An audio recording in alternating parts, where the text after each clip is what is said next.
Here in Charleston, the African-American community is reacting to the protests in D.C. yesterday. 13 News reporter Mariah Davis joins us now from Charleston with more. Mariah? Rob Merrily, some of the people I spoke with say they're in shock of what happened at the Capitol yesterday, and it's time that some people just accept the election results. At first, I thought it was a joke.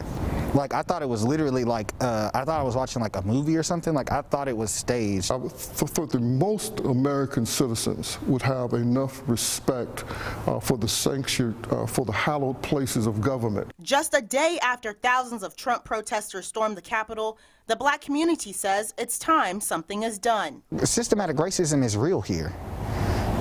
If that was me, if that were you, if that was anybody else of color, honey, we'd be dead. It would have been a massacre. They would still be picking up dead bodies from the ground of the Capitol building. Most people are concerned about the lack of police presence during the protest yesterday.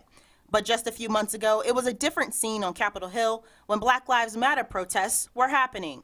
I was literally watching people climb into windows at the Capitol building in the United States of America. If you don't understand that white privilege exists, then I don't know what other proof you need.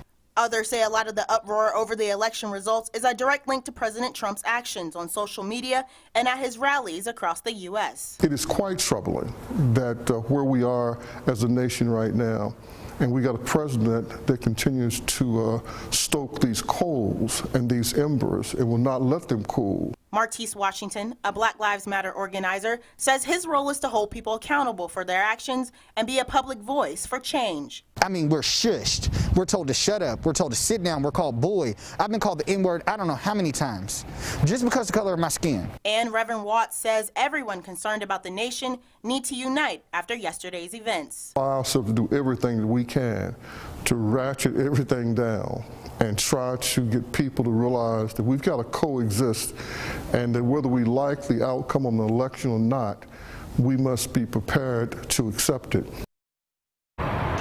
And more protests are expected to take place throughout the next couple of weeks as Biden prepares to take presidency. Live in Charleston tonight, Mariah Davis, 13 News, working for you.